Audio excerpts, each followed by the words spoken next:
I'm back. I had to close the door. I had to close the door. Okay. What's going on, everybody? It's Monday. It's Monday all day. And I am here. I'm excited to be here. It is the best place to be.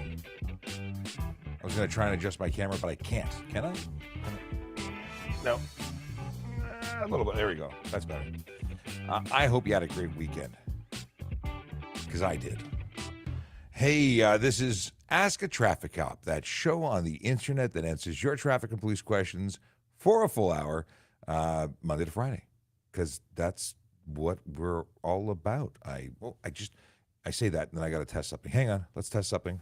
Yeah, it's working. Cool. Instagram is joining us now. Wait, no, it's not. Come on, where's the camera? It would work. There we go. Okay, Instagram is joining us now. If you missed us on the weekend, we were at the most magical Fan Expo. It was fantastic. I had fun. I met so many people who watched the show. And if you're watching today, it was a pleasure meeting you all. If you're watching on, if you go to my my handle is called VoiceOver Cop. Too many things going on here. If you go to my channel on, is it called a channel? On Instagram? Anyway, I have photos there from some of the folks that came by the booth to say hello. So nice to meet you all. If you're watching and you don't know how to engage and interact, or you don't even know where we're broadcasting, obviously the channel you're seeing this on is one of them, but we're on TikTok, YouTube, Twitch, LinkedIn, Facebook, Instagram, Kick, and the platform formerly known as Twitter, the X. Still doesn't roll off the tongue, just saying. If you want to ask us questions, you can ask us questions basically anywhere except on X, because it still doesn't work. But we have my wife, Leo wife, who is in the chat on TikTok and is taking questions and putting them over onto Restream, which is a service that allows us to broadcast everywhere. So Tracy, good morning. My wife, good morning. Joker, morning from London, Ontario. New user. I don't remember seeing your username before, so welcome to the chat. And please, as a message from Akela Draconis, who says, "Happy birthday, Amy." A message to Amy. Who's Amy? I don't know who Amy is, but good morning. Please wish Amy a happy birthday. So that came in as a request on TikTok, but happy birthday, Amy. And good morning to the Grinch. And yes, it was Akela who was seconding the happy birthday to Amy. Have we talked about Amy enough yet? Either way, happy birthday. I hope you have a fantastic day. And a message brought to you by Akela Draconis. Please don't spam. If you spam in the chat, you may find yourself muted or blocked or both. I don't know. That could happen. Could you be both? Either way, we don't want to block anybody. We'd like everyone to come play in the sandbox and stick around for the show, because the goal is to answer your traffic and police questions. But if you're impacting other people's opportunities by spamming, well, that's not okay. Good morning, Emma. T.Cop loves spam. I've never actually tried spam. Apparently, it's very high in salt. What does it say? What does it contain here? 21% fat and 30% trans fat? No. How does it? Oh, it's the percentage. Okay. Carbohydrates 0, sugars 1%, 560 milligrams of salt, 24% of your daily value. I'm not eating the spam, but I will keep this until it disintegrates. And apparently, canned food lasts forever. Oh, okay. It's my wife's friend Amy. It's her birthday. Tim Shallow, good morning, Sean. My wife gave me the gift you gave her for me. I really appreciate it. Thank you very much. Well, you're very welcome, Tim. So a little backstory. If you go on to my Instagram, VoiceOver Cop Instagram, you'll see Tim's wife and son who were there at the show, and I got to meet. But Tim was a no-show, probably doing stuff other than, Fan Expo stuff. Anyway, it was an absolute pleasure meeting your family. They were lovely, and I was only sad that you weren't there. Okay. Michael wants to know if the spam is going to expire. I don't know, and it doesn't matter because I'm not going to eat it. When is this expiring? 2047, no, 2025. Is it really an expiry? I thought that stuff lasts forever. Okay. Okay. Okay. Michaela says, missed Fan Expo, but we all know what his cosplay outfit would have been. Yes, there was a large contingent of very talented cosplayers. And I say very talented because anyone could put on a costume and play, but these people make their own stuff. And some of the engineering and creativity is just awesome. Truly, truly impressive. And there's a reason I don't wear costumes because I don't have that talent. I don't think I can spend the amount of time there. Somebody had full on Iron Man articulated like animatronic, light up, motorized. It was cool. Usman Muhammad wants to know, why is lane splitting for motorists illegal? I assume you mean motorcycles. It's illegal because it's unsafe. In fact, very unsafe. I know some places say that it's safe. I disagree with those people in those places. In California, where they say it's legal, they even say it's incredibly unsafe because it is. Now, there's a couple of things. There are 3 potential charges we could lay. Careless driving being the lowest, which is still serious, but the lowest impact one to the rider. Then it goes to stunt, and then dangerous driving, because it's not just driving between cars and splitting a lane. It is putting yourself sometimes at a high rate of speed doing that, and combining that with weaving through traffic. It's just unsafe. Why? One, because the speed differential when an impact occurs is going to be, devastating. 2, it causes other drivers to respond to you. You scare the heck out of drivers when you're buzzing through them. You often create situations that weren't there. And I mean, those situations are collisions. So that's a couple of the reasons. It's truly unsafe. Have you seen how people text and drive? Well, they're weaving all over the place. And that's like every other car. It's totally unacceptable, but it doesn't help the case for lane splitting. Now, I'm not against the idea of pushing into or between the last 2 cars in the row, or even the cars 2 in front of that, because I get the idea of not being at the end of the pack when you're a fleshy human at the back of a pack of traffic waiting at a light. I get the idea of just tucking in between, so that if someone were to forget to press the brakes and drive into a car, you're not being the bumper. Your back isn't the bumper that's absorbing that impact. I get that. It's not legal, but I can understand that. You can articulate that. But driving at speed between traffic, not okay, not acceptable. I hope I've answered it sufficiently. If you still need more, if that doesn't resonate for you, let me know. Conky says, I'd like to see a dedicated enforcement team for electric vehicles. So many illegal vehicles and violations. I'm with you. I'm 100% with you. I was having this conversation this morning, and it's a perfect segue to talk about this. So I was speaking to an officer this morning who described a scene where someone on a stand-up or a e-kick scooter, or at least it was a motor vehicle, because this thing does 80 kilometers an hour, I think. It was a high-speed, high-end, totally illegal for the road e-kick scooter. Now, I say totally illegal for the road, and I'll just clear the air first. There are compliant e-kick scooters that are not capable of exceeding 24 kilometers an hour, that have a motor no greater in power than 500 watts, and they're legal in some places. In the city of Toronto, they're prohibited. We didn't buy into this wonderful pilot program. We opted out, or didn't opt in, which means you can get a $110 ticket under the Toronto bylaw for riding that scooter on the road, sidewalk, or in a park. Can't be anywhere in the city of Toronto except private property. So that is a legal, compliant vehicle in a city that doesn't allow it. That's $110. But this rider, who got into a severe collision and got severely injured, it was charged with, drive no license, drive no insurance, not having a license plate, like everything under the sun. Because not only was it a vehicle not permitted in the city, it's not permitted in the province. It's totally illegal. You can't have it anywhere, and that's the biggest problem. I get that people break the bylaw, but when they're breaking the bylaw by basically taking a motorcycle and driving it around at high speed, they're putting their lives at risk, and they're putting others' lives at risk too. And yeah, but I totally agree, Conky. Dedicated enforcement team would be amazing. I think I said exactly that in an article recently in the CBC that was published in the CBC. Stephen Bell says, good morning.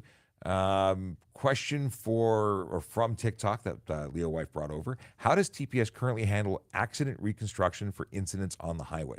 Well, rarely do we actually do the highway. Well, maybe rarely is not the right answer. We have two expressways for the city of Toronto.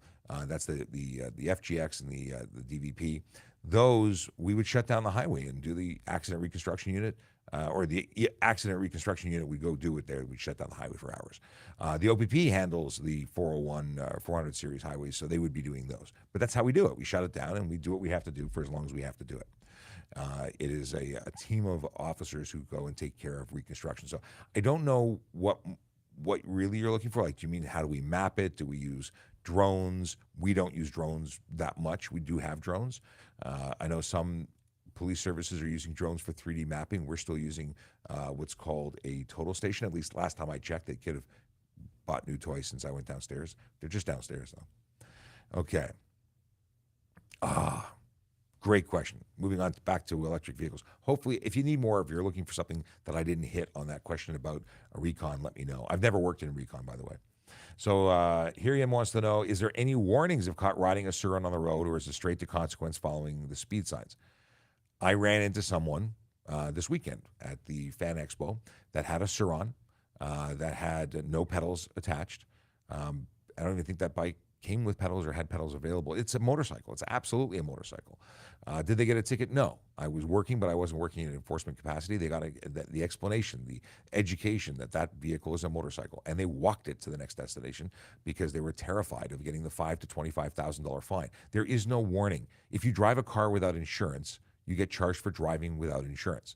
If you drive a car without a license plate or a license, you get charged for driving without a license plate there's no warnings for driving a motorcycle on the road without a license, without insurance, without making it safe and passing inspection.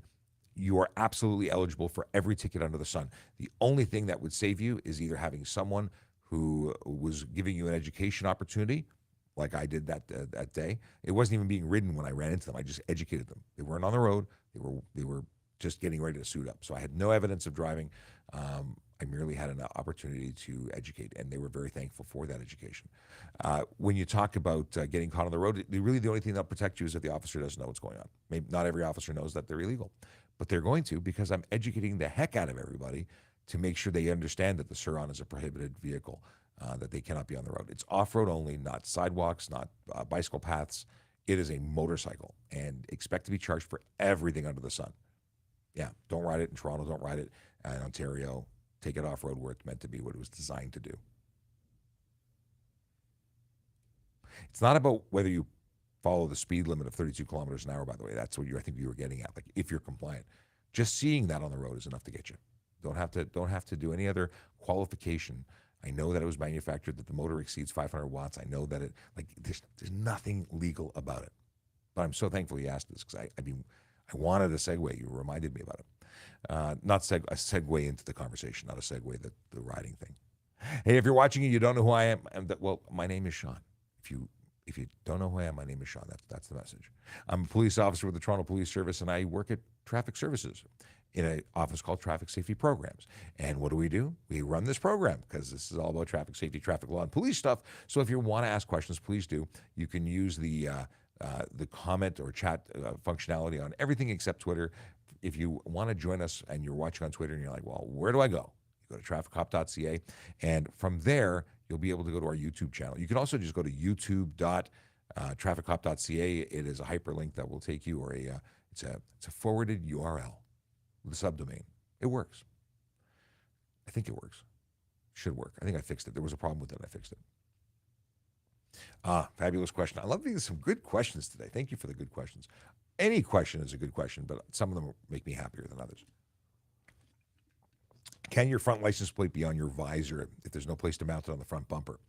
There is always a place to mount it on the front of the vehicle, which is the only place that you can mount it and be lawful, legal, compliant with the regulations. It has to be on the front of your vehicle in a conspicuous place. And if you mount it where it's supposed to be, you won't get pulled over. But if you put it on your visor, you're going to get stopped. It's a $110 fine. It's completely unsafe. The law says front of your vehicle in a conspicuous mounted place, not 50% into your vehicle behind the windshield, it's obstructed, it's improper, and no, you can't do it. If you keep putting it there, and so many people do, you should expect to get a ticket. If you continue to do it, you should get multiple tickets, and eventually you're going to get a summons to go to court when you can explain to a judge or JP why you're incapable of following the rules. I appreciate that many people don't like the way it looks, and zip ties aren't, attractive.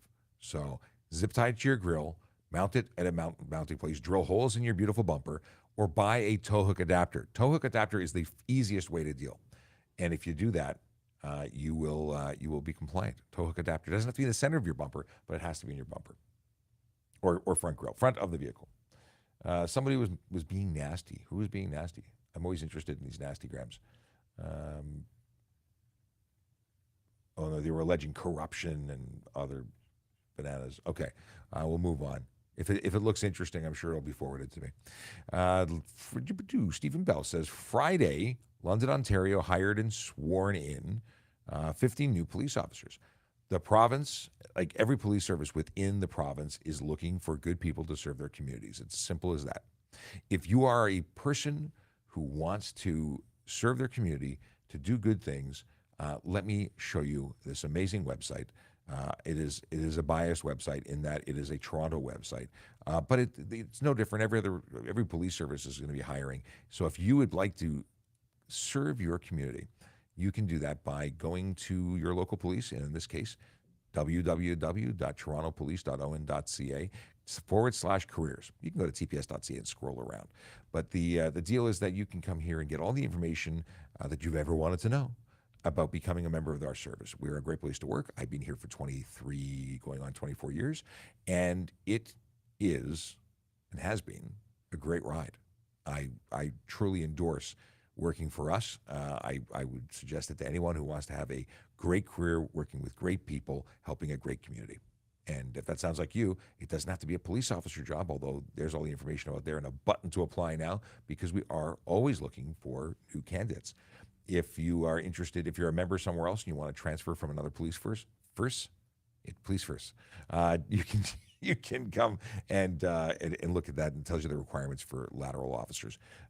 Special constable is what I started out as. However, it was only courts that we worked in back then. It was prisoner transportation and courthouse security. Now there are expanded roles, many other jobs that special constables do, like booking prisoners at a police station, or working as a district or special constable working in a division, taking statements and dealing with evidence and all, and so many different things. Roles that weren't around back then.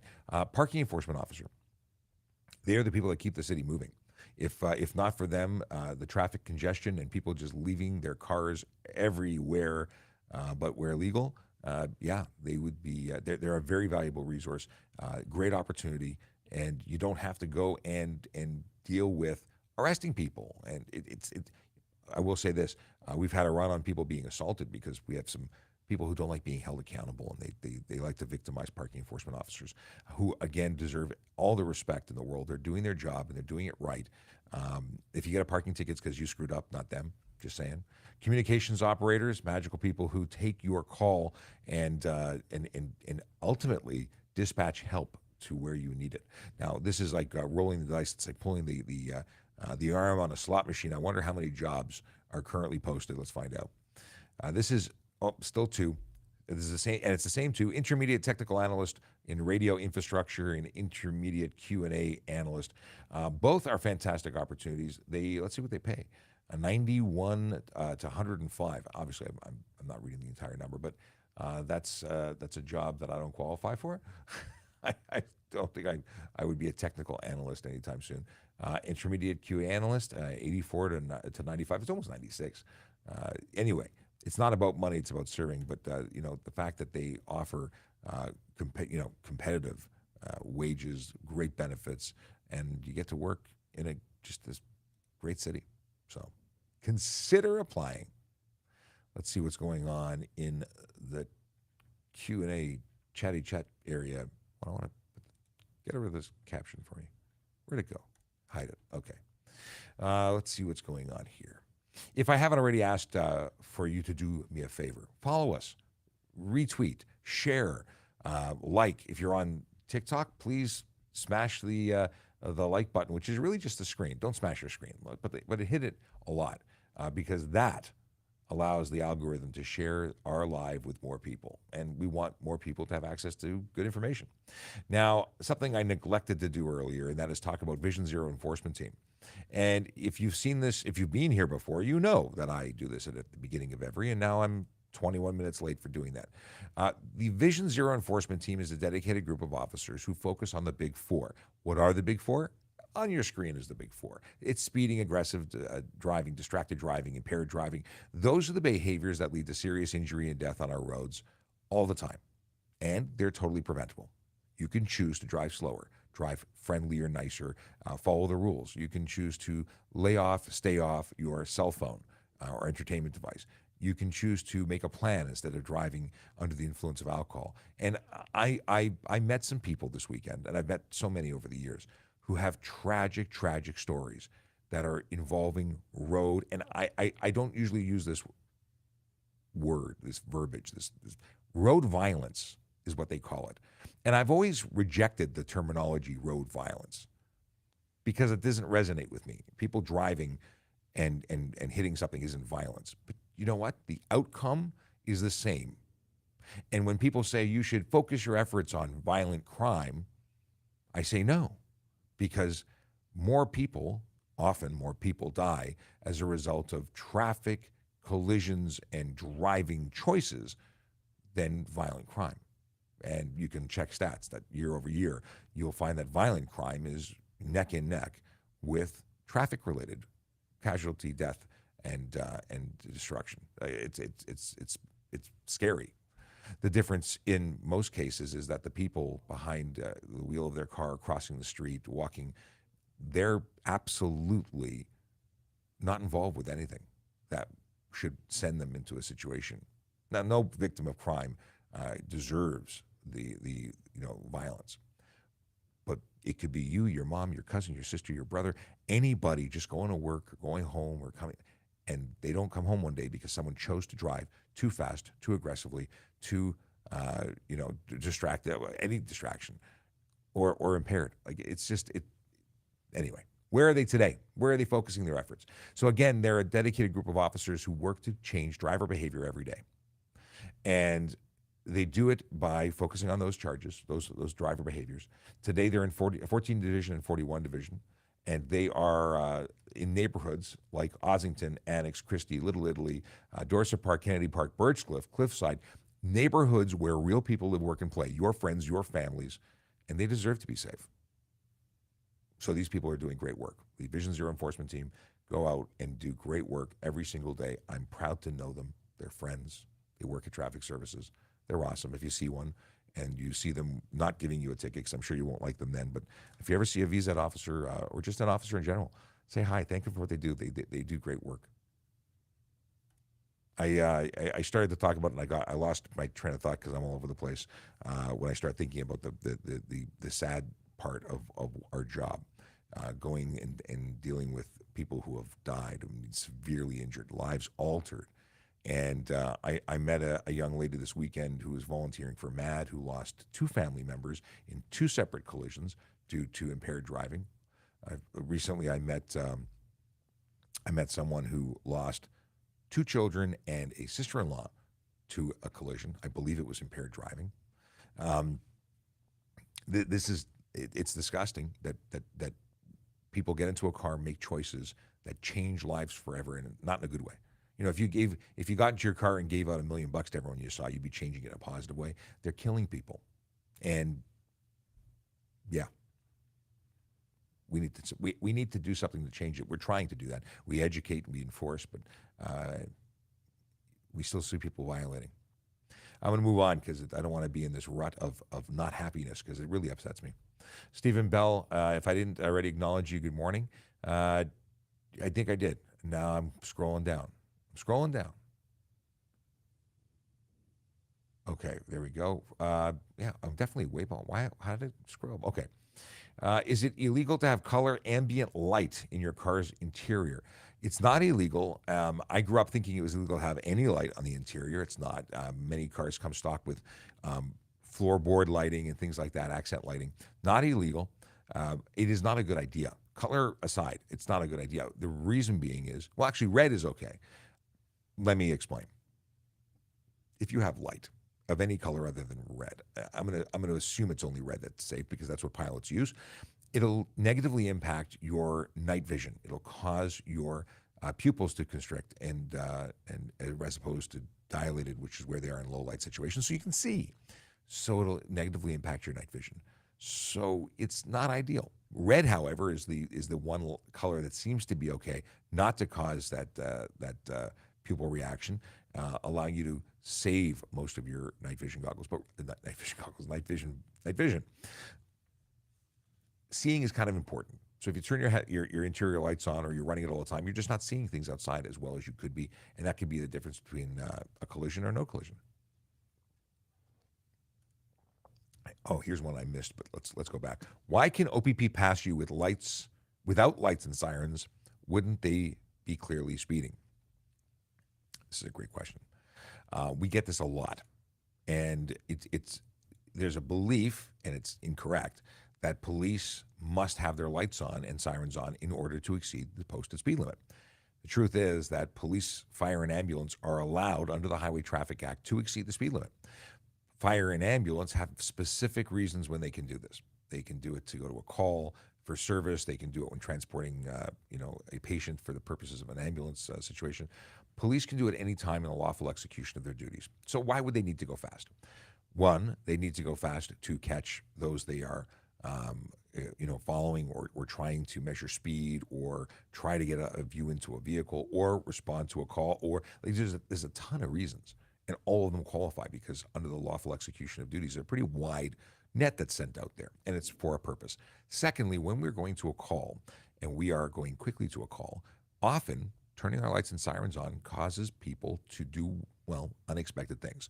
Pull over, stop in the middle of the road, like go left, go right. They get confused. They get scared. Are we there for them? Are we there for somebody else? It slows us down.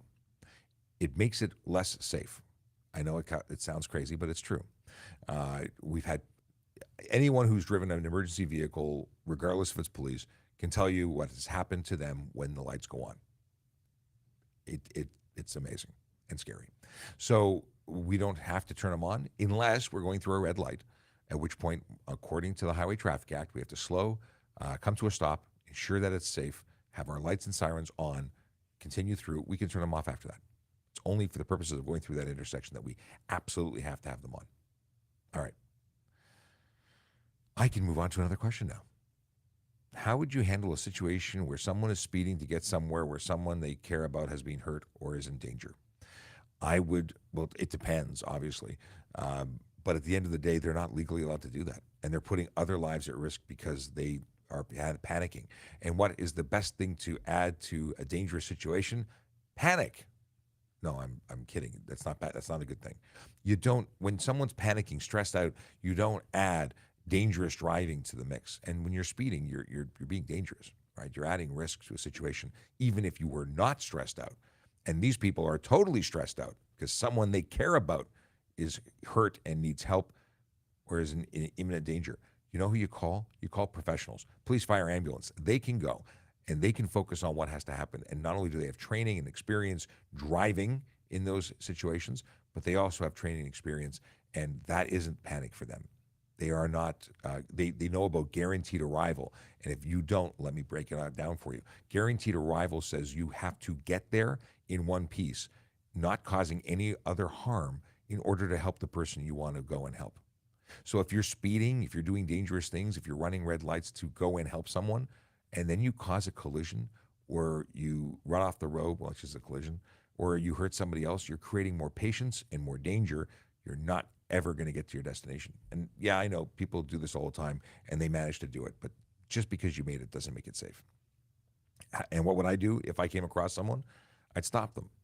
And then they'd tell me why they were doing it. And then I'd call an ambulance, police, or fire to go to where they were trying to go. And then slowly, whether I charge them or not is up for discussion, and then slowly they could make their way to where they were going. But I wouldn't just say, go ahead, speed. It's okay, because it's not. It's just not. Can I use my cell phone when I'm in a Tim's drive-thru? Yes. Can you, like legally you can, because the drive-through is not the highway, and the highway is the place that you cannot use your cell phone or entertainment device while driving.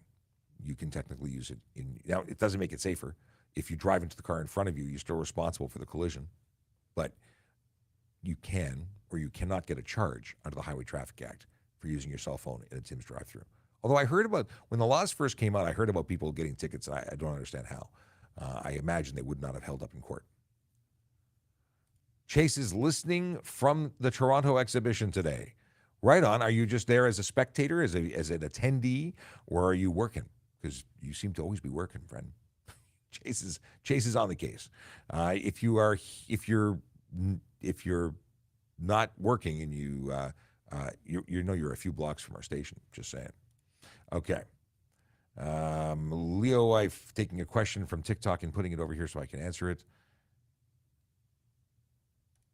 This is the same question. Maybe Frankie popped over to YouTube. How would you handle a situation where someone is speeding because of emotional distress? I would stop them. We would deal with the distress. They may still get a ticket. You cannot speed. It's not allowed. There's no excuse. None. The only people who can speed are the ones legally permitted to. They're also trained and have a justified reason for doing it. Sadly, distress, not one of them. Chase says, if a 16-year-old from the States visited here with a full license, is that an issue? No. If they have a license issued, now the only thing is if some places allow drivers at 15, that would not be permitted. We would not accept a 15-year-old fully licensed driver from another place because we don't allow people under the age of 16 to drive. But if they were 16 with a full license, they could drive here, no problem. Granted, they're bringing a vehicle and they're insured and so on. Now, could they borrow a car or rent a car?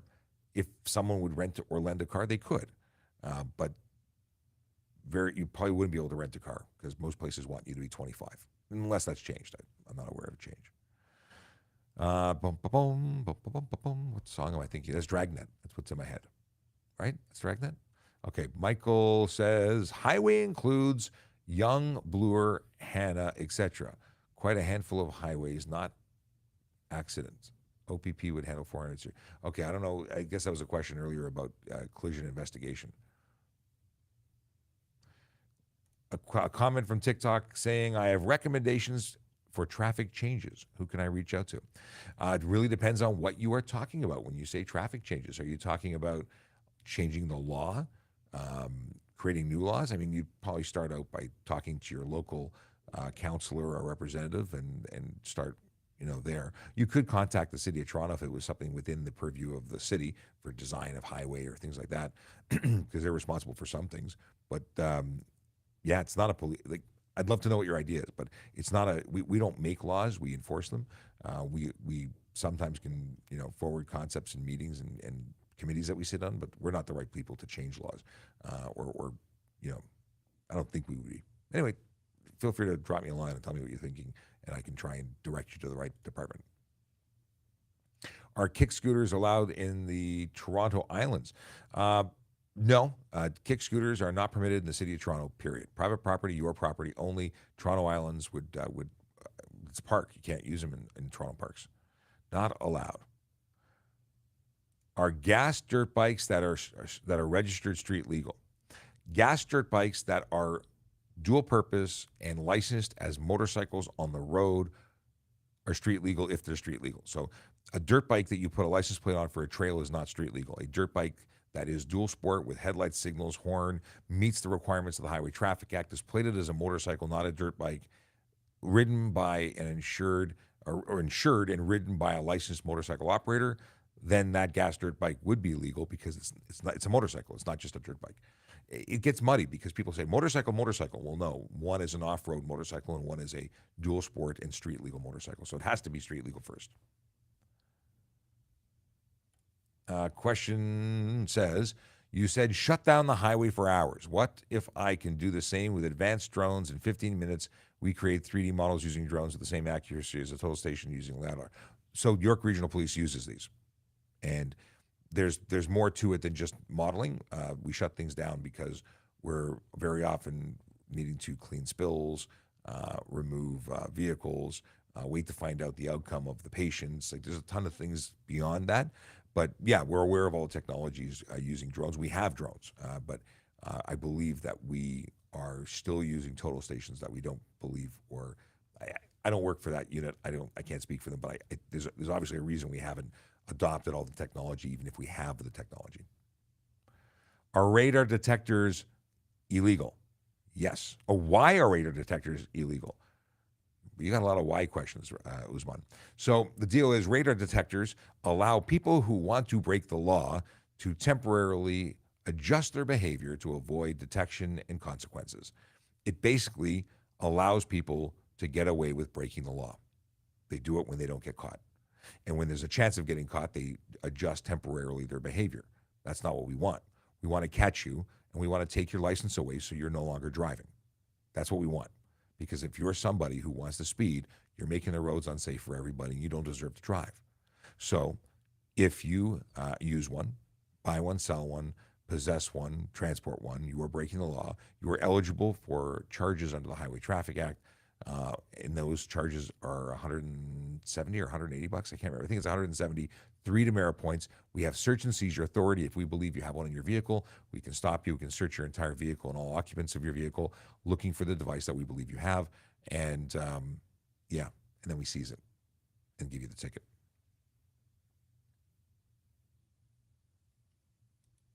Question says, honest question, why is Plato?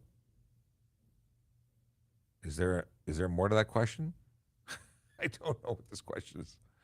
I'm assuming that was an oopsie-doo. We'll come back. Good morning to Zombie. How are you doing? Good to see you. You came in on the weekend. It was nice to see you on the weekend too. It took me a while with that dad joke, and you had to spell it out, but I did eventually get it. We will have dad jokes at the end of the episode. I have a couple here. If you're watching and you don't know who I am, my name is Sean Shapiro. I'm a police officer with the Toronto Police Service, and I talk about traffic safety, traffic law, and police stuff every single day. If you don't already follow us, please do, because I want to hit 1 million followers. It's just a personal goal. We don't get paid. I just want 1 million followers. We're getting there. 629.5 thousand on TikTok alone. So if you're watching on TikTok, please hit that follow and tap that screen like it's like it owes you money. Just tap it. That just helps the algorithm. Of course, if you don't want to tap the screen, don't feel obligated. Feel obligated. I'm guilting you. No. If you're on Twitter, retweet it. If you're on YouTube, follow us and subscribe and like and all that stuff. What do they say? Smash that and hit the bell. And I've never really asked people to do that part. Maybe I should. We are constantly growing on YouTube because that is an area that you can go back and read or watch all of our content. Mind you, I've got to flag a bunch of stuff and put it in the right playlist, but and we have fun, but this is all for you. This is really giving us the opportunity to help, iron out all the confusion, because traffic laws are just confusing for many, many people. Why am I getting a phone call on my phone? We just turn that down? Oh, here, I have to decline it. Apologies for the noise. Okay. Someone was calling. There's never cops on Scarlet Road. Okay. You can make a request to have cops on Scarlet Road. To do that, go to www.tps.ca and you can make a report of neighborhood issues that are concerning to you. And then that'll go to the local division. Local division will put that on their radar and be able to dispatch officers to those areas to address the concerns you have.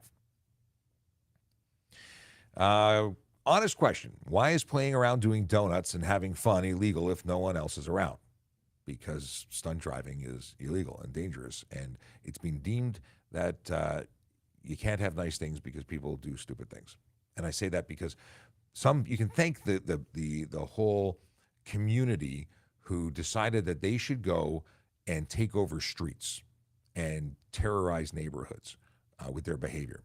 It is dangerous, whether it's just you in the car or not. But you can thank those people who took over intersections and made it newsworthy and terrorized neighborhoods, making noise, damaging the roads. By the way, burnouts damage the road. You're actually burning the asphalt. When you're doing it on private property, you're trespassing and conducting yourselves in a way that nobody wants you to be there doing. So how do we do it? They told you not to do it. They said, don't do it. It's not safe. Don't do it. Please don't do it. They asked. And finally, they said, we're making new laws. And they made it an increased consequence. It is now a 14-day vehicle impound, a 30-day suspension, whether it's on private or public property, if it's on the road or on your farmer's field or the parking lot at Costco, whatever it is, you can't do it. Only place you can stunt and do stupid things is when you're in a track environment. And tracks have these magical things. They're called, emergency response crews and paramedics, fire teams. They deal with all this stuff because very often the playing around donut person ends up smacking a pole and doing all sorts of damage and then running away, leaving the property owner to be responsible for all of the mayhem that, the result of the mayhem. Anyway, that's the reason. It's because it's not allowed and it shouldn't be allowed because it's behavior that's unacceptable. Go take it to the track if you want to do donuts. Do you regret becoming a cop? Would you do it all again? Or would you choose a different profession? What was your dream? This was my dream. Since I was a kid, I grew up watching Chips. I grew up wanting to be a cop. My dad's cousin was a federal agent with the FBI. His son and also became a cop. It's something that's really important. We need good people to stand up and do the right thing. And you don't have to be a cop to do it, but this is the ultimate way to give, I think, and serve your community. So I'm very proud to be a police officer. It is something that I would do again and again and again, given the option. I started as a volunteer. I volunteered for 12 years. I had so much fun in the first year or the first few months of volunteering. I joined as a court officer and served both as an auxiliary and a special constable. So I was on duty and off duty, giving my time to the community, even though sometimes I was paid for it, as a court officer, I mean. And then I was, in line to do to finally pull the trigger and go and become a police officer. I say pull the trigger as the decision-making process, because I got really comfortable. I was a supervisor in courts. I was a sergeant with the auxiliary program. I was in a management role in both things, and I gave that up to go into policing because it's what I always wanted to do. And like I said, I would do it again. Stephen Bell says, I can't do my dream job because of my learning disability. I can't do math without a calculator, and I can't spell right. You know what? I don't want to tell you that you can or can't. I believe that there's always opportunities, and if it's a calculator, like I'm not a mathematical genius. By no stretch was that my strong point. I went and took lessons. I went to a tutor. It was a Russian math tutor at Young and Steele's. I'll never forget it because it was like that. What was that? What was that movie? Oh man, it's bugging me. Billy Madison. That's what it was. Which I was actually in physically at the filming of that movie, because that's a whole other story. But I was there when it was filmed, and I felt like Billy Madison being the big kid in kindergarten, but it was all kids. And I went there and I took lessons, and I got an amazing re-education when it came to math. I'm still not a mathematical genius, but I am capable of doing the minimum requirements for getting on this job quickly because it's about speed, because you're being tested, and accuracy and speed are important when it comes to the math questions and testing for policing. So if you are struggling with math, do what you got to do. I bought like grade 7 and 8 books and did like tons and tons of studying and quizzing just to bring it up and make it second nature. But if in spelling you can, maybe there's a tutor who's there for you who might be able to make it possible for you. Just saying. Hi, I crossed a yellow light, but cameras captured me. What's next, please? Yellow lights, cameras don't catch you for them. Red lights, cameras catch you for them. It may have taken a picture in anticipation for you running it, but the timing, if you truly entered on the yellow, there's no ticket for it. If you entered on the red, even if it was a second into being a red, then you crossed a red light, and then you're getting a ticket. It's different. And Stephen, I totally get it. I knew you were going to say you wanted to be a police officer because you've told me before. I know you. I have so many regular followers who participate with our show all the time, and I thank you for being here. I really appreciate you. I met so many of you at the show this weekend when we were at the Toronto Convention Center. I got to say Metropolitan or Metro Toronto Convention Center because that's officially its name. But it was Fan Expo, and I had so much fun meeting y'all. It was great. Can I drive? What's the question? Can I drive if I have a G1 for 10 months only at midnight? What? If you have a G1, you cannot drive between midnight and 5 a.m., period. No ifs, ands, or buts. You're not permitted to drive within those hours.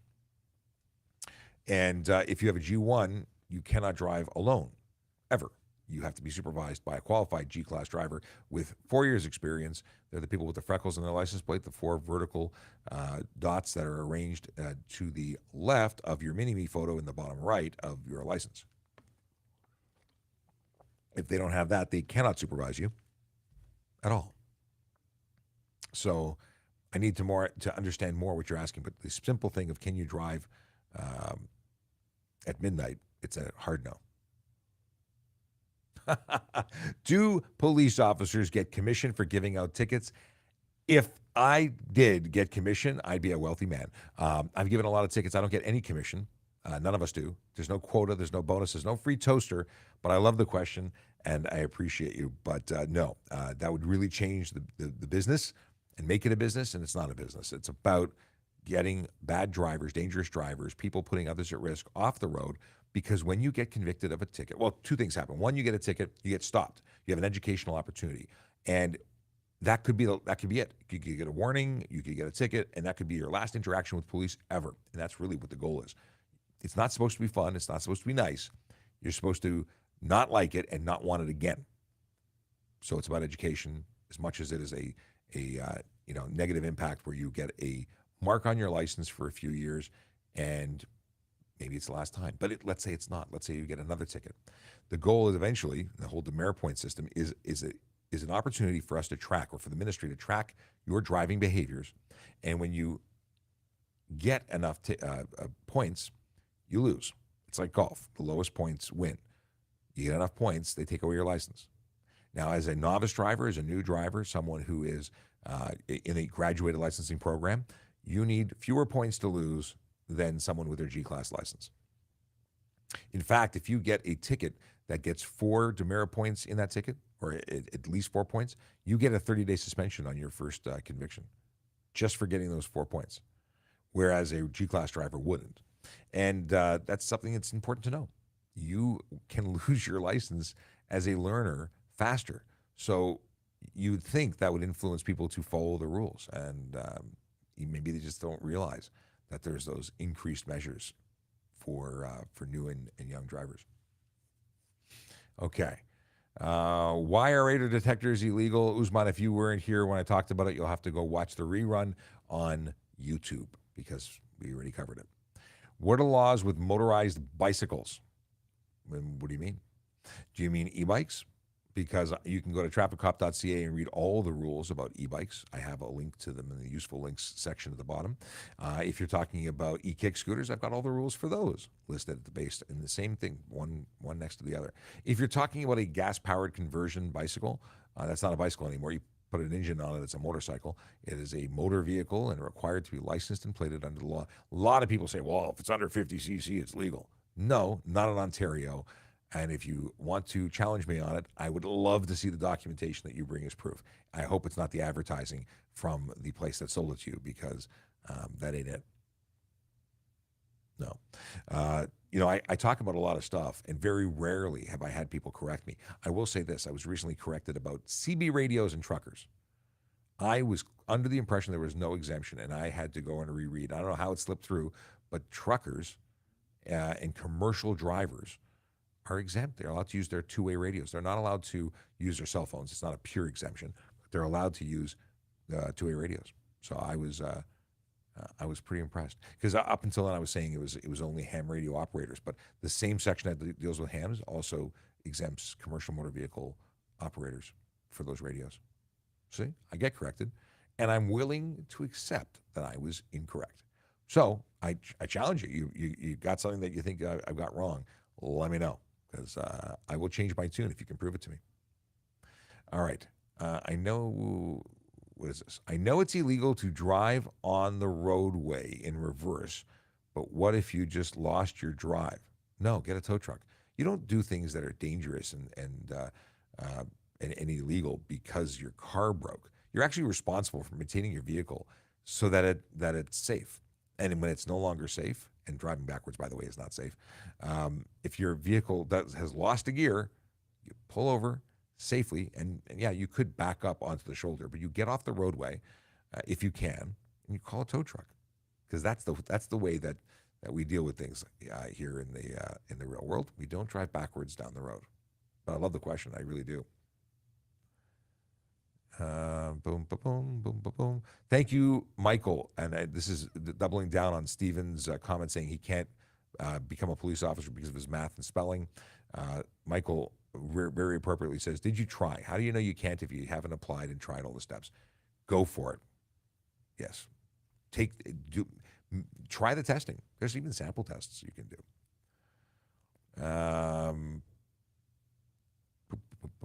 Okay, Usman has 64 ambient light colors on his Benz and usually keep it at red. See, awesome. Okay, you're on. You're on. Question from TikTok. Any chance of you making a video on proper lane position for motorcycles? That's actually a great idea to get the motor squad out for and do some stuff. I mean, this is stuff that's pretty rudimentary. This is basic riding. And I suggest that anyone riding a motorcycle take a skills course, take a basic riding course, take an advanced course. I rode without training, and I thought I was a good rider. And then I took professional training and really upped my game. I did it as a professional rider. I took professional courses also as a member of the police, because I was a self-taught rider. Had an off-road experience, but on the road. And I learned so much one day from a motorcycle instructor who I met at a gas station when I was a kid, who took me into a parking lot and explained so much. I didn't even know what push turning was. And if you're a rider who doesn't know what push steering is, you need a course. But I mean, that's going back 30 plus years ago. In any case, yes, I could totally do a lane position video. I don't know if it'll happen this season. We'll try. I think it's a great idea. What is the law? No, what is the tinted front window law? The front tinted window law is that you can't have a front tinted window. Pretty simple. You're not allowed to have any tint on the front windshield. However, if your vehicle is a 2016 or older, you can have a 3-inch tint strip from the top of the windshield to the PS1 line, or 3 inches, whatever hits first. And that's it. That's all you can do. You can't have anything else. And for anything 2017 or newer, nothing. Nada. No chameleon tint. Nothing. What are the laws for off-road vehicles and underage kids? It depends on where you're operating it. If you're on private property, if you're on your property where you're allowed to use it, then age really isn't a thing. They sell motor vehicles, off-road dirt bikes for toddlers, I'm sure. If you're talking about trails, I think you have to be 16, but I don't know much of anything about off-road vehicles when it comes to trails. I'm not a trail rider. I don't partake in any of these things. I've not been paying attention to Instagram, but Thin White Line Interceptor says, what lane should a construction tractor backhoe be driving in on a multi-lane road? I want to say the curb lane. They're a slow-moving vehicle. They should be over there unless they're actively trying to make a turn to get into the left turn lane or do something. They shouldn't really be driving around. It's not a commuter vehicle. It's there for a purpose of getting to and from a particular, their load and drop thing. Yeah, it's murky, but they shouldn't be in the passing lane for sure. It is a passing lane, not a. We're talking multi-lane road. Martin wants to know about the exemption for CB radios, extended two-way radios, and security vehicles. Is a security vehicle and a commercial motor vehicle? That's an argument that I've not, researched. It's, I don't want to give you permission to get you in trouble, so I'm going to say I'll have to double check, and we'll have to interpret that law. And it's possible, but I wouldn't want to send you off to your doom. So it really depends. If it's a marked security vehicle, it might extend for two-way radio use. But here's the deal. It's still a distraction, even if there's an exemption, and you could still end up in a collision, and that doesn't save you anything. What's the most memorable interaction in your career? That's from Party 2018.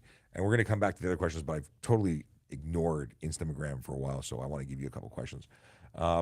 Two that come to mind. One was nonverbal. It was me on a police motorcycle as an auxiliary member riding back to the station. I was at Queen, and University, Queen and yes, Queen and University, Bathurst, Queen and Bathurst. Is that where the McDonald's is? Queen and Bathurst. And I pulled up to the lights. I came to a stop. Next to me was a car. It came to a stop. The back seat had a face emerge in the window. It was a kid. And the kid was just staring at the motorcycle. Back then, an older 20, I don't know what year it was. It was an older police Harley. And I gave the kid a thumbs up. And that kid's face exploded with happiness and smile. And it was awesome. And I to this day, it's one of my happiest, fondest memories. It was something so simple, but I made his day by giving him a thumbs up. And that was such an effortless thing on my part that made him happy. And that was cool. 2017, I worked as a member of the motor squad in the, specifically on Victus games. And I remember we escorted an American bus of athletes and a soldier, because everyone involved in Invictus served their country in a military way of some kind. Came out, I think he was a double amputee, and he got out to thank me for my service. And in terms of memorable, here's someone who went and gave up body parts as part of serving their country, and he's thanking me for my service. And it got me in the feels big time, because here I am.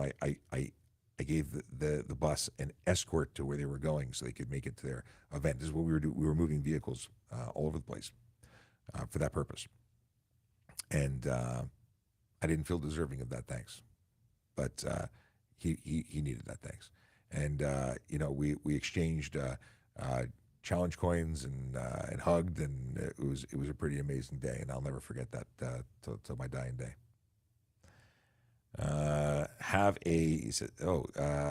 Party says, thank you and have a safe and memorable day. I will most certainly do my best. Every day is a good day. Ticket for failing to signal? Yes. It's a $110 ticket. Crystal, good morning to you. Is it unsafe for a motorcycle driver to stand up while he's driving and weave his motorcycle back and forth in the lane? I would say that's an unsafe thing. Now, technically, the rider has to be in the seat. It's the seating position. You can stand up on a motorcycle, not on the seat, but you can stand up. You can stretch your legs. You can reposition. In fact, on some motorcycles, that's part of how you safely operate it. Looking at trail bikes and things like that, you ride in a standing position. As a motocross person, standing position is normal. That's not illegal. And I've been on long rides where standing up has been absolutely part of what I did for a second. Not prolonged riding, but that's still the riding position. It's not legal to be out of the riding position. So I suppose if you were to sit on the back seat, maybe eligible for a ticket. But the weaving back and forth to warm your tires, this is not a race. And they don't need to have their tires warmed up like they do. But, many riders, I saw one violently weaving in a lane yesterday, and I thought to myself, that's a dum-dum. That's literally what I thought to myself. Okay, what am I pressing here? Hang on a second. I'm totally distracted. I saw a light for number lock on my keyboard. I'm like, why? Why is num lock on?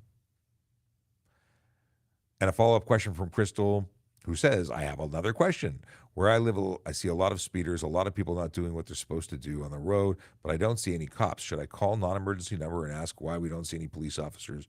Is that just going to make people mad? Yeah, putting it that way might actually make people upset and may not be the best way to get the response you're looking for.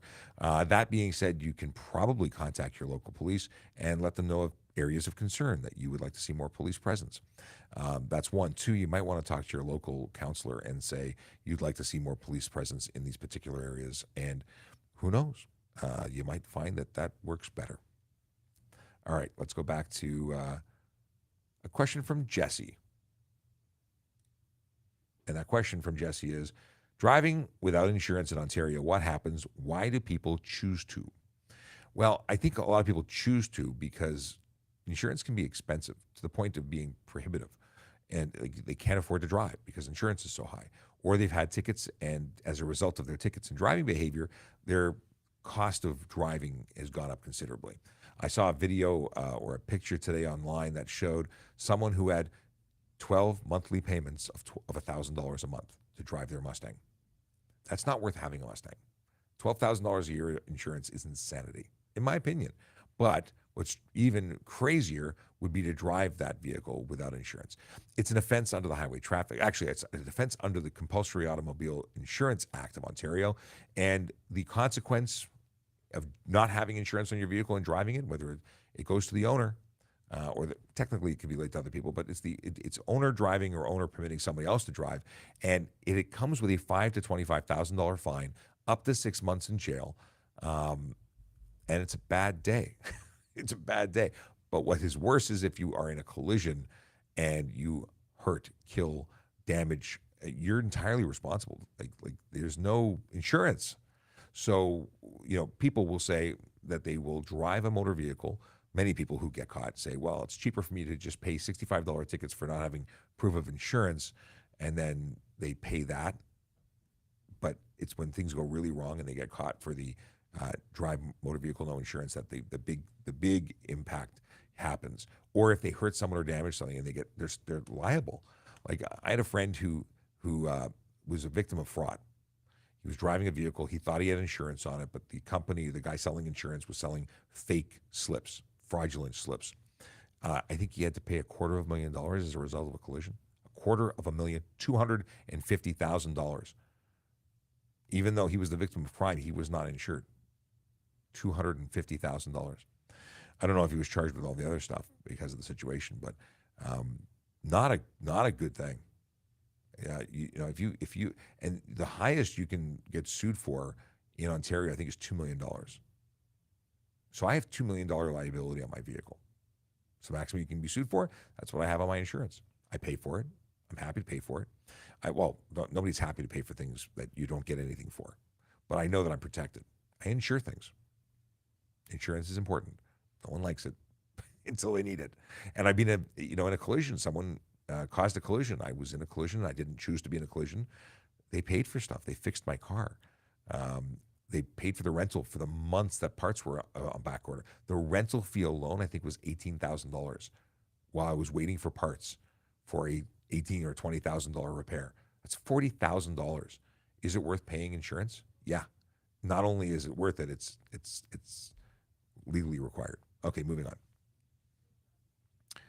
Can someone receive a ticket for driving too slow on the highway? Yes. And the highway is anywhere, any road. Yes. Unnecessary slow driving, $110. It is absolutely a ticket that can be laid. Why do cops turn on the lights to go through red lights and then turn them off again? Because we're only legally required to turn on our lights and sirens when going through a red light. It's actually in the HTA. We have to do it in order to cross that light. We don't have to do it to continue to an emergency unless we're telling people to get out of the way, which is not a requirement. It's a communication opportunity. Driving around with lights and sirens on just confuses people. It slows us down and is frankly quite dangerous. People freak out. So we turn them on when we have to, and we have to do it when we're going through a red light. Do you get paid for this? I love this question. Yes, I'm a police officer. I'm a media relations officer. I handle social media and education content for Traffic Services, which is the citywide traffic unit of the Toronto Police Service. And I am absolutely being paid for this because I'm a police officer doing police work. This is police work. I know, crazy, right? If you called me and I was at the front desk and you wanted to answer or ask questions about law, someone who's getting paid is answering that telephone. The difference is I'm talking to thousands of people versus one. I do this and have been doing this for years now. I think this is year 3. We have 629.5 thousand roughly followers on TikTok. We are educating people all over the province and country for that matter. Actually, we even have viewers across the planet because there's people in Europe who watch, and people say, well, what's the value for watching from Europe? We have people who tourists, they come visit Canada. They want to know what the laws are. They want to be safe when they rent a car here. They want to be familiar. There's people who are just interested in knowing. Maybe they're thinking of moving here. We give them information that they just couldn't get anywhere else. You're going to call the front desk every time you have a question? No. But could you watch the hundreds of videos and archive on our YouTube channel? Absolutely.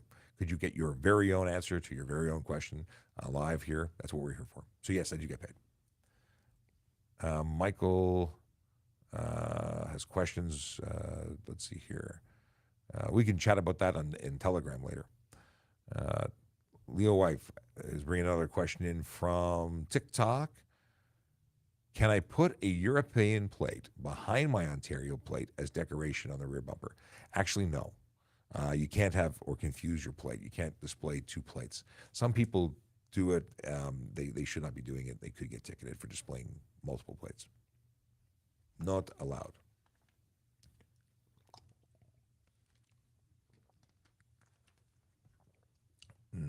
Good water. I had my coffee already. I kind of want another coffee. Okay. Johnny Nguyen says, are there lane restrictions for oversized trucks on the highway? If there's wide loads, they very often need to have police escort or an escort company, and they need permits. So that's a more complicated question because I actually don't deal with that. But yes, certain vehicle sizes need to have special permits and have to have escorts. 53-foot trucks, I think that's a pretty standard size. I don't think those need anything special. If they're 53-foot wide, we got problems.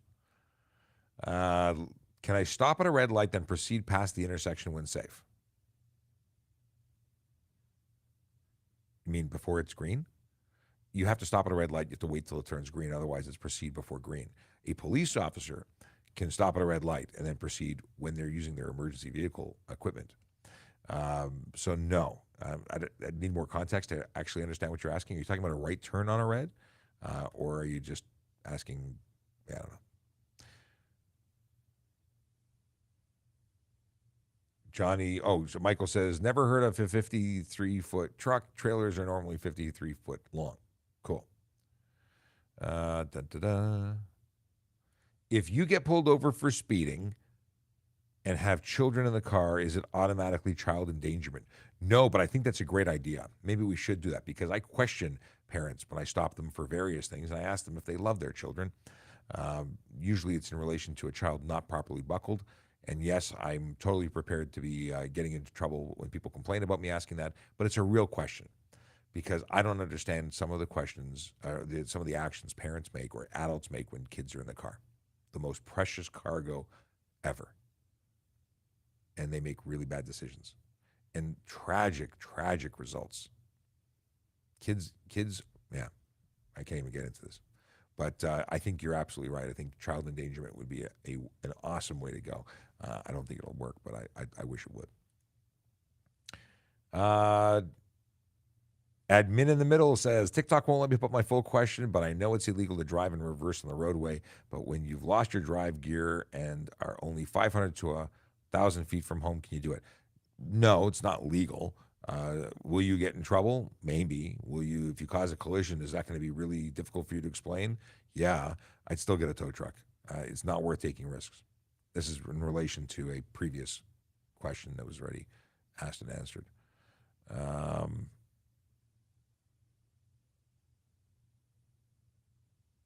What is this? Adam, in Ontario, only reversing on highway over 80 is illegal. Interesting. Okay. Leo Wife says, a question from TikTok is, are there still streets downtown that you can't drive on during certain times of the day? I don't know. It's all based on the signs. I've not come across one that says absolutely no cars are allowed on the road during certain times. I'm not familiar with that. It's a good question, though. Roadway with no physical median, do I need to pull over for emergency vehicles coming the opposite way? So there's undivided and divided. Undivided means the road is 4 lanes wide, painted lines on the road. That's the only division between the different directions of travel. And then the answer is yes, you must stop all directions for police, fire, and ambulance, emergency vehicles. If it is a divided highway, either a expressway where there's a concrete median or grassy median, or if it's just a regular highway and there's a division, you got those planter boxes and raised median in between, then only the side of the highway you're on has to pull over. Oh, I got a call that I'm not answering. Hey, it's after 11 o'clock. I didn't even realize the time. I am stopping when I get to the 11 o'clock question. So I'll continue the live stream until then, and then we'll do some dad jokes, and I will try and get through these as quickly as possible.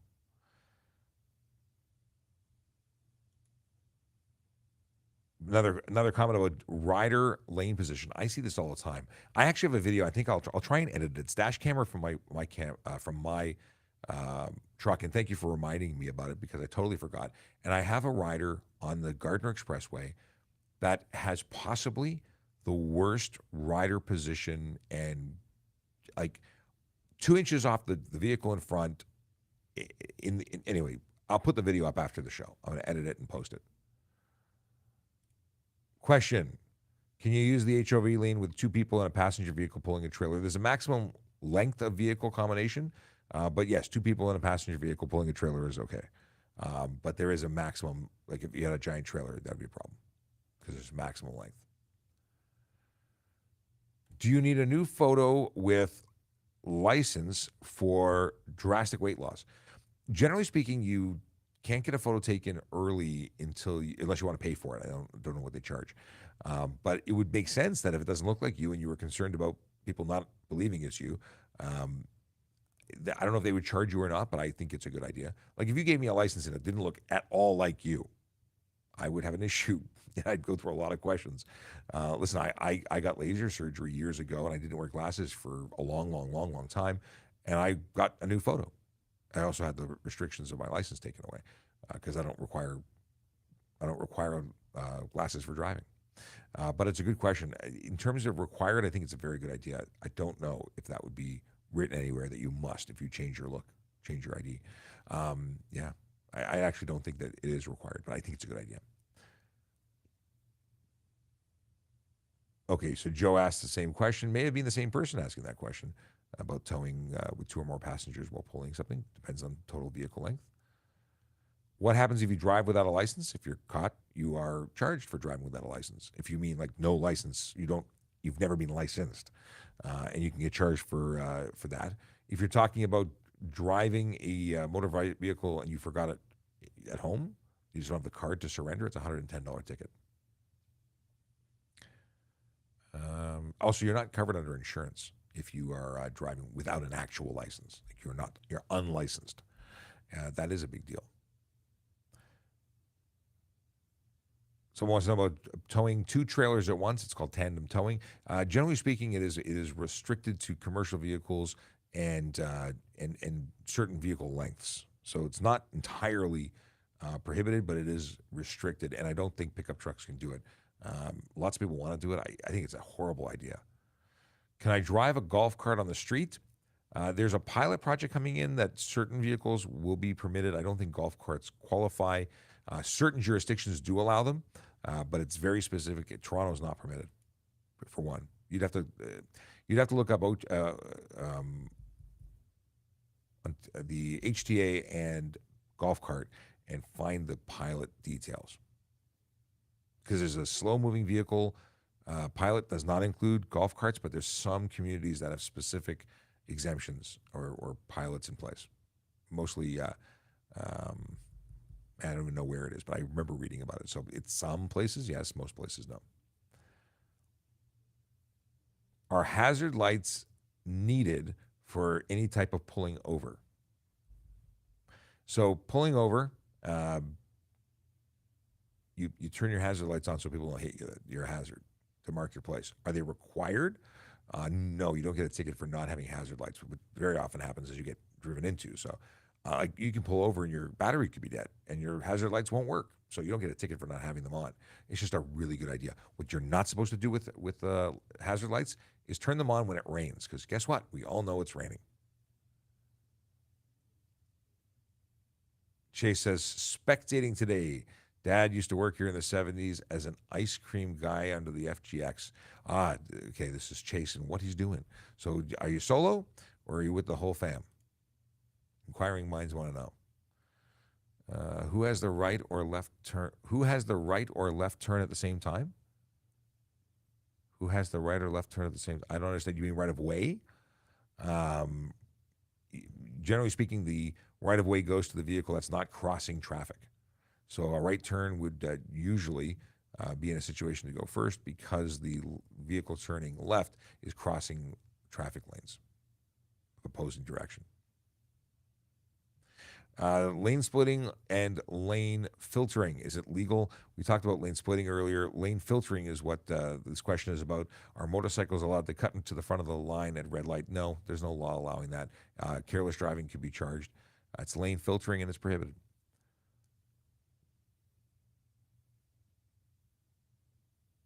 Okay. Michael confirms McDonald's is Queen and Spadina. So it was Spadina. That was, so I was talking about the motorcycle and the kid. It was Spadina. I'm pretty sure that was the intersection. Can you have lights in your wheel well? I don't know. I don't know why you'd want to. It's not. You're not allowed to project light, and there's very specific colors. Like you can't have flashing red light being emitted. Like you're looking for problems. But at the end of the day, there are laws that prohibit shining light forward other than white or yellow, back other than yellow or red, flashing intermittent red light anywhere. It's a bad idea. Like there's certain things that I get the idea of customizing. It doesn't look that good, and it certainly will get you a lot of negative attention. So whether you end up with tickets for it or not, depends on how it's installed. I just think it's a bad idea. Okay. Do police look for consistent job stability before applying to the academy? Yes, you want to be someone who shows employment and or education for a consistent period of time. Like you got out of school, you should probably have a job. If you not have a job, you should be in school. If you are not working, you're not in school, you should probably be volunteering. Something. You can't just be sitting at home playing video games. That will hurt your application, I would think. And I'm not a recruiter, but that's my understanding. Oh, Akela's taken off because his message, although it's like 20 minutes ago, he's going. Akela's missing tomorrow's show due to appointments. That's sad to hear. Question from TikTok: does military service count towards applying for police service? It does a great job. We have recruiters that military folk are already used to the organization of a paramilitary organization. So I think that those coming from military service do really well, both as applicants and coworkers. Like I think they do very well applying for police. In the States, it's a huge thing, right? Like people in the States coming out of the military find their way to the police very quickly. There are many of my coworkers that have military service, and it's great. They're great guys and gals. Akela, okay, it's like we'll talk about the stunt driving, but Akela says, "Stay safe and remember, don't have a good day, have a great day." That is his daily goodbye. He had to go. Okay. We're at the 11 o'clock mark. There's a couple other questions that came in afterwards. We'll try and get those too. What can happen if you're caught going 150 kilometers an hour? Well, depending on what the speed limit is. So 150 anywhere, regardless of speed limit, is stunt driving. 14-day vehicle impound, 30-day suspension of your license. You're looking at, on first conviction, a 1 to 3 year driving prohibition, a $2,000 to $10,000 fine, up to 6 months in jail. Right? Second conviction, you're looking at a $2,000 to $10,000 fine, but you're looking at a 3 to 10 year driving prohibition and up to 6 months in jail. Third time, you're looking at $2,000 to $10,000 fine, lifetime suspension, and up to 6 months in jail. And if you don't get it, they should increase these things. They should be crushing cars. But if you are talking about 150 and 100, you're doing 50 over, or even in 110 kilometer an hour zone, you're doing 40 over, but 150 is that magic number that anywhere it's stunt driving. That's one thing. But if you're doing 150 and a 50, look at criminal charges. Criminal dangerous driving would be absolutely appropriate. So bad day for the person caught, but it would be a worse day if they hit and killed someone or caused a collision. Just terrible. Johnny Nguyen is offering Stephen Bell some tutoring. You rock, Johnny. That's awesome. Thanks for making that effort with Stephen. Stephen, there's an opportunity, man. There's a possibility that you could work through what's holding you back and allow you to make it to the next step. Here's a question that came in after the threshold, but they probably didn't hear about the threshold. So let's see what the. I met a volunteer firefighter at the show. If that was you, it really was a pleasure. Thanks for stopping by the booth. They came by to say hey. So Pusha says, I'm from Manitoba, where we are permitted to have red flashing strobes for volunteer firefighter. Do I have to remove the lights when in Ontario? Lights would be off, of course. So we have, you have credentials, you have all those things. You could probably articulate why you have them. You're best not to have them or put them, are they on top of your vehicle or inside your vehicle? Because you could put a shroud on top of them. yeah, putting those on your personal vehicle here, just having them on display is not against the law. The sirens being installed in your vehicle would be, but again, you have credentials that allow you to have them. I think you'd be okay. In Ontario, we have green flashing lights for volunteer fire, and Kayla supports that. Cool. Also, thank you for your service. You do a tremendous benefit for your community, and I don't think you guys get enough praise. Volunteer fighters, firefighters, and medics are awesome. Cool. Okay, just more dialogue there. And what is this? Can you get in trouble by your laws on your vehicle if it's not illegal in the states where you live? You mean if you visit here and it's legal where you are, but you visit here? Certain things are exempt and certain things aren't. If it's a safety requirement and your vehicle's unsafe by our standards, it's unsafe here and can't be on our roads. That's like saying, could you drive a vehicle with no floor, even if your home state doesn't care, but you drive to a country that actually cares? No, we care. We charge you. All right. That is it for questions. We're done. Morris Mike says, great weekend on the Canada 911 ride. You weren't there. No, I wasn't there. It's one I've actually never been on that ride. There was talk of me going this past weekend, but then those talks ended, and I ended up getting tied up with the show, which I'm actually glad we did that. It was great. I'll be back tomorrow between 10 and 11 doing it all over again. I've got to reach out to the producers and find out if I'm on the air with Jerry on Wednesday, because that's a thing we do on a regular. Every other Wednesday, we join the Jerry Agar Show on News Talk 1010, talking about traffic stuff and things. Dad joke time. If you've got dad jokes, throw them in the comments because I'd love to hear them. But here's the one from Saturday, Sunday. I'll tear it off so we can talk about it. I have a pen that can write underwater. It can write other water. It can write other words too. What's the next one on the same page? What did the llama say when she was invited to a picnic? Great, I'll pack a lunch. Those both. I really like both of those. Those were good. The Monday joke. There's a new Fleetwood Mac GPS out. It's absolutely useless. Every time I try and get directions, it just says, you can go on your own way. I like it, but you got to know what the Fleetwood Mac song is to get it. I don't know. Any dad joke earlier from Zombie? I'm scrolling back. I missed it. Dad joke, hey. To whoever stole my glasses, I'll find you. I have contacts. That's awesome. You've given me a number of jokes that were based on theft and finding, and that's awesome. That's one of my favorites, actually. Yeah, you really raised the bar, Zombie. Good jokes. Good. Oh, user 7 lots of digits says, my motorcycle was stolen and I reported it to the RCMP. Outside of reporting to insurance, anything else? Not really. It is one of those things where you report it and you go to your insurance, and chances are you move on with your life because it's probably not coming back, and that's a sad situation. Sorry for your loss. I know vehicles in general are so personal. Unless you have one, you generally don't appreciate just how personal it is, how much you love those vehicles. You often just can't replace them. Like all my bikes, I would have been upset about. Okay.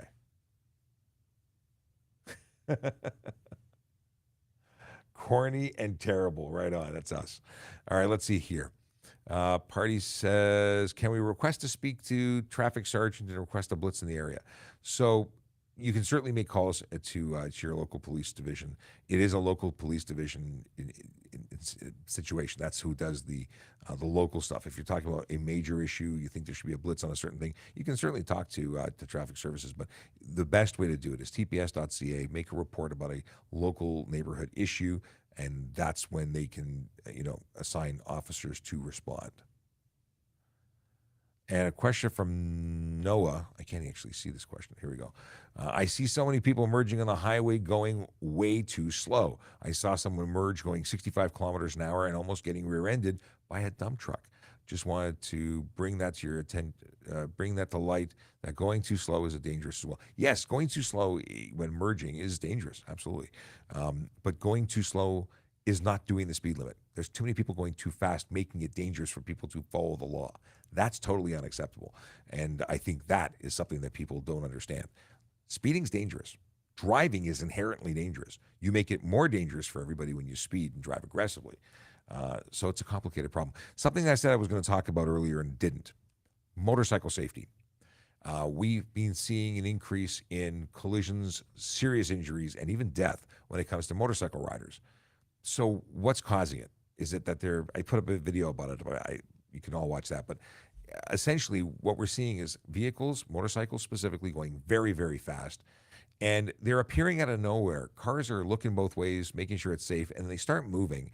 And a motorcycle traveling like bullet speed makes contact with that vehicle. And yeah, it destroys cars and it causes collisions and it's utter mayhem. But those riders are not doing very well. We're doing emergency runs. They're clinging to life on a shoestring. They're not doing well. The choice to drive like an idiot is one only the rider can make. But there's so many riders making bad decisions, I think is worthy of discussion. We need people to slow down. If you know a motorcycle rider, share with them the fact that we are seeing too many people dying and getting seriously injured, life-altering injuries, because they are impatient. And if you're at it, ask them to show their license plates too. A lot of pathetic people who are hiding from the police while doing stupid things on motorcycles. It's really annoying. We are catching people. We're charging people to the full extent of the law. But they're acting like children by hiding their license plates and doing dumb things. Just saying. Anyway, it's been a pleasure. It's been my absolute pleasure to spend time with you. I love it.